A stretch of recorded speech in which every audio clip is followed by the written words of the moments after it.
France Culture, Olivia Gesbert, bienvenue au club.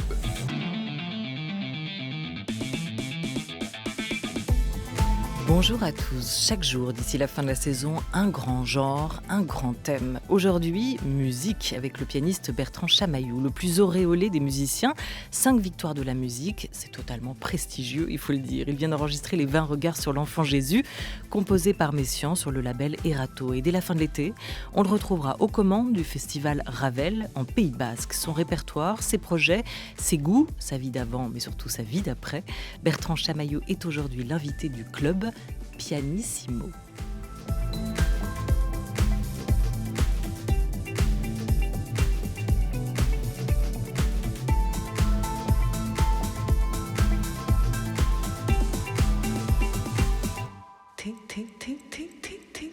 Une émission programmée par Henri Leblanc, préparée par Sacha Mattei avec Laura Dutèche-Pérez, réalisée par Félicie Faugère, avec Hugo Renard aujourd'hui à la technique. Et bonjour Bertrand Chamaillou.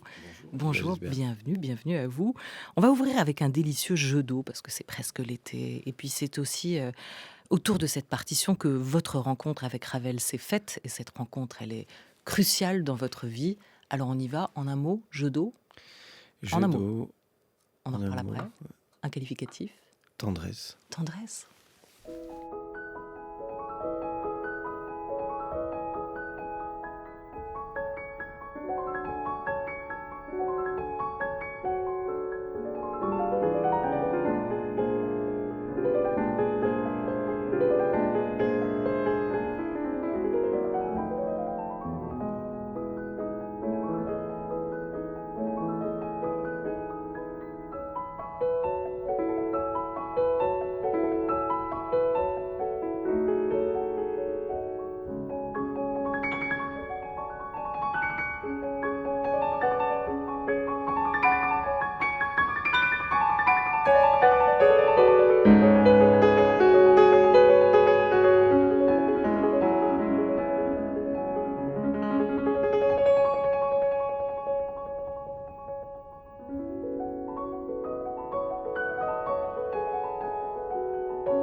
De la tendresse, disiez-vous, Bertrand Chamaillou, et un parfum d'enfance. C'est avec cette musique que Ravel a fait son entrée dans votre chambre d'enfant. Exactement, c'est exactement pour ça que j'ai employé le mot tendresse, c'est plutôt lié à mon enfance. À savoir qu'en fait, c'était une œuvre que j'ai découverte d'abord avec mes yeux et pas avec mes oreilles. C'était assez curieux, c'est-à-dire que j'avais un copain qui était un peu plus avancé que moi en piano et qui avait des partitions un peu plus...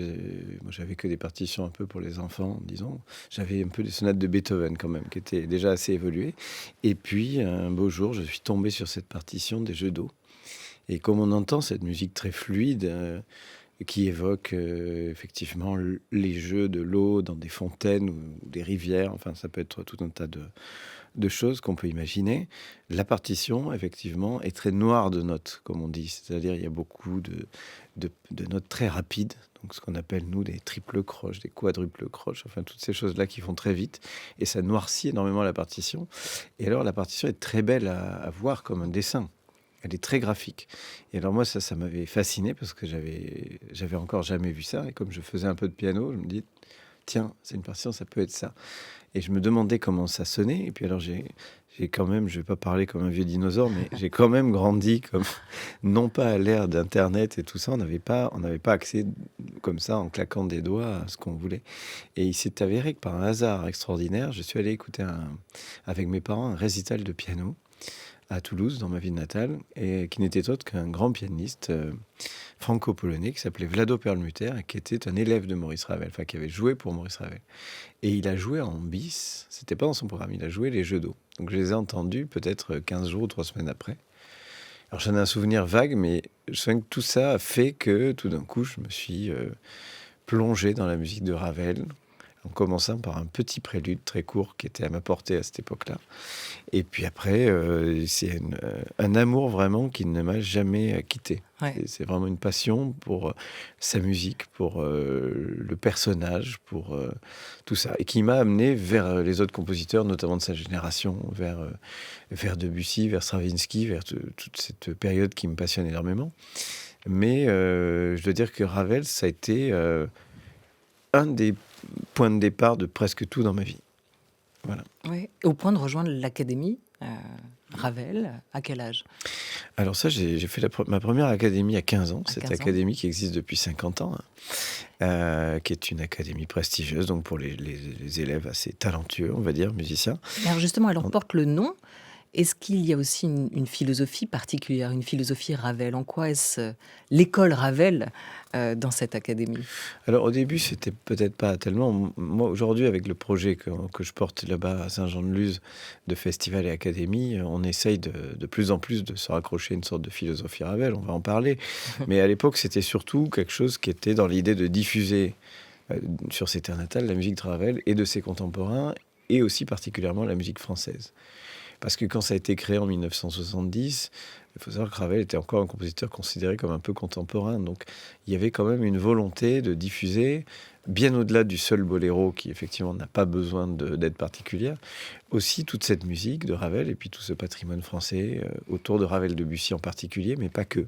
Fauré, Saint-Saëns, et puis plein d'autres moins connus, du groupe D6, ou alors Albert Roussel, Paul Dukas, etc. Et bien d'autres aussi, n'oublions pas aussi beaucoup de compositrices de cette époque-là, très importantes, comme Marguerite Canal, ou Jeanne Leleu, ou d'autres. Donc tout ça, ça a été un petit peu la mission de cette académie, et puis de sensibiliser, et puis quelque part d'être porteur un peu d'une sorte d'école française, aussi auprès des étudiants étrangers qui venaient découvrir un peu ce qu'était cette grande tradition française. Et quelle est-elle? Si vous voulez, c'est une filiation, quoi, un petit peu. Et c'est très compliqué à résumer en un mot, parce que pendant longtemps, on a dit l'école de piano, par exemple, français, c'était la clarté, le son perlé, les choses comme ça. Alors, il y a un peu de ça, quand on entend cette musique qui est très délicate, qui est aussi raffinée que du cristal, et qui a ce côté, effectivement, un peu perlé. Mais enfin, ça va bien au-delà de ça. C'est une manière aussi d'être quand on entend les grands musiciens français, Les choses ont peut-être un peu changé, mais il y a quand même quelque chose qui reste. Et vous savez, je crois qu'en fait, moi, de plus en plus, parce que ces histoires d'école, on se dit l'école russe, le truc, mais d'où ça vient vraiment? Et quand même, on se rend compte que malgré les rencontres, les voyages, les métissages culturels, il y a des choses qui restent quand même dans le sang un petit peu. Et je crois qu'aussi, c'est lié pas mal à la langue maternelle aussi. Il y a quelque chose, une forte influence sur la manière dont pour la musique, la langue, c'est la première musique en fait qu'on exprime d'une certaine manière. Et ça a une forte influence sur la manière dont on pense, le rythme, dont on déclame les choses. Et donc, je dirais que oui, le français, la musique française, c'est un peu ce qu'a de particulier aussi notre langue française. C'est un rythme qui est très horizontal, c'est peu d'accentuation, c'est quelque chose qui se passe vraiment beaucoup entre les lignes, en filigrane, dans les sous-entendus, dans les doubles sens. Et dans la musique, c'est un peu pareil. Et elle est reconnue partout dans le monde aujourd'hui, cette école française. Vous pouvez aller la défendre absolument partout, où elle se comprend et elle se joue surtout ici sur place. Non, quand même. Enfin, je veux dire, ça reste une culture, la culture française et la musique qui est très développée. Évidemment, dans la musique classique, il y a toujours une énorme hégémonie de la culture germanique, en particulier. Ben oui. Puis russe, on va dire, un petit peu à sa manière. Mais enfin, quand même, l'école française, la musique française a une énorme place, avec des grands compositeurs notamment. Et je pense que Ravel est sans doute le plus grand ambassadeur international. Alors évidemment avec son boléro, mais même si vous retirez le boléro, c'est quand même un des compositeurs qui est le plus joué dans le monde, de très loin. Et le compositeur français le plus joué dans le monde. D'où cette idée aussi de créer un festival qui porte son nom et défende aussi cette idée de la musique que lui a pu porter par ses compositions. D'où cette envie de créer une place forte de la musique française, une place forte signée Ravel. On va écouter Jean-François Esser, avec lequel vous co-dirigez artistiquement ce festival Ravel en Pays Basque. Mais je pense qu'il faut d'abord tourner autour de l'instrument, le cerner. Vous savez, un piano, c'est quelque chose d'imposant. C'est pas du tout, je pense, la même conception du rapport entre l'interprète et son instrument, tel qu'un instrumentiste à cordes peut le concevoir. Je pense. Alors ça, on aborde un problème très important, c'est la distance de l'interprète par rapport à l'instrument. Prenons le cas d'un instrumentiste à cordes, violoniste, altiste, violoncelliste, et des instrumentistes avant aussi. Je pense qu'il y a vraiment un contact direct. L'interprète entoure l'instrument, je pense qu'il y a une possession complète et physique. Dans le cadre du piano, il y a une distance par rapport à l'instrument. Cette distance, il faut arriver à la briser, parce que le contact se fait par l'intermédiaire des mains. Et puis il y a encore 2 ou 3 mètres derrière, qui sont loin, on voit à peine ce qui se passe de l'autre côté. Et je pense qu'il faut arriver à briser cette distance dans l'espace, et vraiment un obstacle à franchir. C'est intéressant. Il a été votre prof aussi, Jean-François Esser. Alors, il a été mon prof, mais plus que ça, c'est une sorte de mentor, parce que c'est quelqu'un qui m'a repéré quand j'étais tout petit, à 12-13 ans, quand j'étais au conservatoire de Toulouse, et qui m'a fait venir d'abord à l'Académie Ravel, puis à Paris. Enfin, c'était la raison, je dirais, il a été le déclencheur des événements. De tout ça. Mais alors, c'est intéressant ce qu'il raconte, parce que nous, on imagine le pianiste faisant corps avec son instrument, et lui réhabilite l'idée et la nécessité de remettre aussi une distance, et parfois de la réduire. Ou de la briser. Oui, exactement. Ce qu'il dit, mais effectivement, c'est un instrument complexe, parce qu'il est très... Et on peut pas, comme il disait, avec un violon, quelque part, on danse un peu avec son instrument, d'une certaine manière. Le piano, c'est une chose très imposante et qui est figée un petit peu. Et donc, il faut comment arriver à faire corps avec l'instrument. Ça, c'est une grande difficulté. C'est des choses que j'ai beaucoup appris d'ailleurs auprès de lui et auprès des quelques personnes avec qui j'ai travaillé. C'est un instrument particulier pour ça, oui. Ouais. Comment vous trouvez votre présence scénique aussi par rapport à ça, ce côté très figé? Vous êtes assis, vous êtes devant, les mains dessus, mais le corps a besoin aussi de s'exprimer. Oui, tout à fait. Mais ça, ce sont des choses qui... Je veux dire, alors ça, c'est intéressant, parce qu'on parlait de l'école française, ça, c'est... Effectivement, on se rend compte d'ailleurs qu'il y a des constantes où, selon les cultures, les choses ont été appréhendées un petit peu différemment avec ça. Et l'école française a souvent été d'ailleurs une école plutôt de la distance. Et votre philosophie à vous? Mais moi, c'est très curieux parce que je pense que je suis un peu héritier de ça et j'ai toujours envie d'aller contre ça d'une certaine manière. Vous savez, c'est très bizarre. Alors quand je me vois, j'ai pas du tout l'impression de correspondre à ce que je fais réellement ou ce que j'ambitionne de faire. Je suis assez parfois content du résultat, parfois moins, mais c'est très curieux comme on ne se voit pas exactement comme on est ou comme ce on ambitionne de faire. C'est ça un petit peu qui est très curieux chez les artistes, c'est que je pense que le résultat est souvent éloigné de ce qu'on projette de faire initialement. Sur cette relation avec l'instrument et pour vous, avec le piano, on peut peut-être évoquer les mots de la violoncelliste Sol Gabetta, avec laquelle vous avez travaillé, collaboré aussi. Elle nous disait que pour elle, une fois qu'elle avait son violoncelle entre les mains, l'instrument, elle le percevait uniquement comme un moyen. C'est-à-dire qu'en fait, elle essayait de l'oublier, que c'est un moyen pour elle pour s'évader. Et pour vous? Oui, oui, mais complètement. Moi, c'est vraiment ça. C'est-à-dire que tout le travail, pour moi, ça a été. Il y a quelque chose qui m'a été un peu une révélation, c'est que je me suis mis à pratiquer un peu la méditation. Enfin, j'avais eu des problèmes physiques il y a une quinzaine d'années, donc j'ai cherché tout un tas de voies. Et j'ai découvert que ce qui m'aidait le plus, même à monter sur scène, à vaincre le trac, etc., c'était la méditation. Alors, pas dans le sens de déconnecter, puis d'arriver, etc. C'est un peu ça, mais c'est d'être capable dans l'instant où on joue, précisément, d'être dans une sorte de- d'évasion et d'être capable de ne se focaliser que précisément ce qu'on est en train de faire. Et quand je dis bien ce qu'on est en train de faire, c'est pas ce qui va arriver dans un quart de seconde.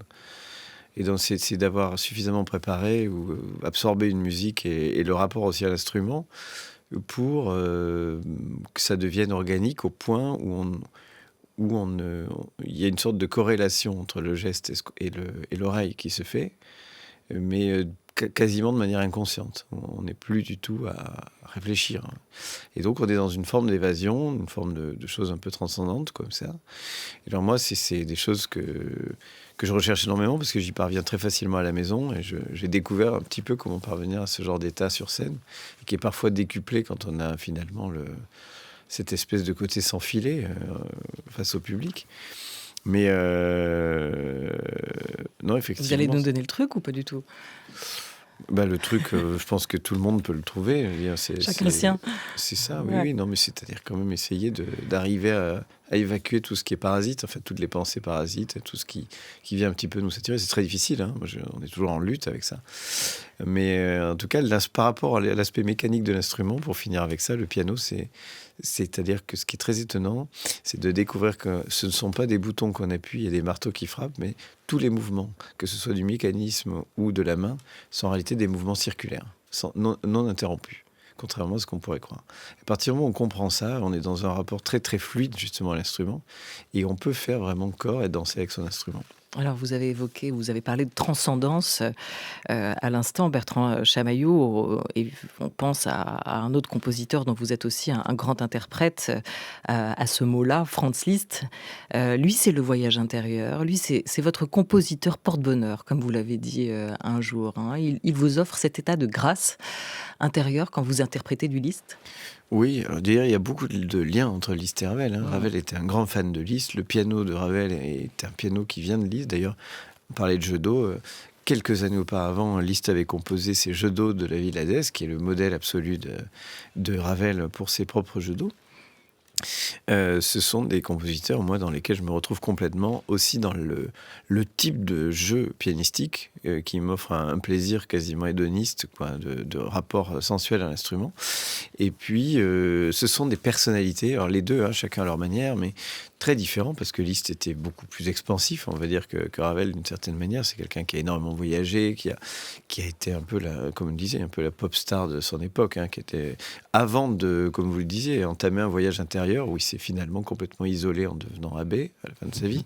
Donc c'est un parcours très étrange et très, très singulier, et très, très romanesque. Oui, moi, ça a été... disons que je pense que ce qui m'intéresse dans mon rapport au compositeur, c'est aussi les personnalités qu'il y a derrière. Et puis, dans le cas de Liszt, c'est vrai que ça a été un porte-bonheur parce qu'en fait, à chaque fois, les grands projets listiens que j'ai faits, les études d'exécution transcendante, les années de pèlerinage, ce sont des projets qui m'ont aidé dans ma carrière. C'était à chaque fois des projets porte-bonheur, des choses qui m'ont soit lancé au début, soit après confirmé. Et ça a été toujours... les grands moments que j'ai consacrés à Liszt ont toujours été des moments très heureux et des moments clés dans le développement de ma carrière. Oui, on entend quelque chose de l'ordre de l'apaisement aussi. Eh bien là, c'est Messiaen que vous avez retrouvé pour ce nouvel album que vous avez enregistré, Olivier Messiaen, avec cette œuvre pour piano composée en 1944, 20 regards sur l'enfant Jésus, dont on écoute tout de suite un extrait et on en reparle juste après.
Là, c'est le regard du père, dans cet extrait le tout premier, oui. Qu'on vient d'entendre. Le tout premier. C'est passionnant avec cette œuvre qui a quand même, là encore, fait le tour du monde.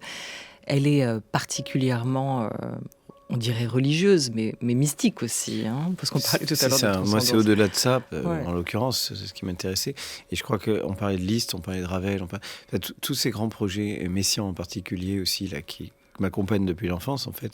Il a su faire souffler ça, ce souffle divin, vous l'entendez-vous à travers chaque note de cette partition? Il y a quelque chose d'extrêmement transcendant, d'extrêmement... qui appelle un mysticisme, quel que soit ce en quoi on croit ou pas, je pense. Et en tout cas, ce qui m'intéresse beaucoup dans ces grandes choses, c'est... on parlait de transcendance, mais c'est la dimension du voyage aussi. C'est des grandes épopées, des grandes odyssées, comme les années de pèlerinage de Liszt, comme quand je me suis attelé à faire une grande intégrale Ravel. Et c'est toujours quelque chose qui m'a fasciné, en fait, d'entamer un grand voyage, en fait. Et d'une certaine manière, pour revenir à Ravel et au Festival Ravel, ce projet me tient à cœur parce que c'est né d'un amour double de Ravel et du Pays Basque. Et c'est vraiment la dimension du voyage et du pèlerinage qui m'intéresse dans un projet comme ça. C'est-à-dire, tout ce que je fais, je me rends compte que c'est un petit peu lié à ça. C'est-à-dire l'idée de partager avec les gens une grande traversée, quelque part. La musique, elle est entrée dans votre vie très jeune, très tôt. Mais est-ce que vous arrivez quand même à percevoir encore aujourd'hui, non pas pourquoi vous croyez en la musique, mais en quoi la musique vous a-t-elle fait croire finalement? Qu'est-ce qu'elle vous offre comme univers? Qu'est-ce qu'elle vous ouvre comme possibilité? Et ça, c'est après chacun. moi, c'est très difficile à expliquer d'une certaine manière.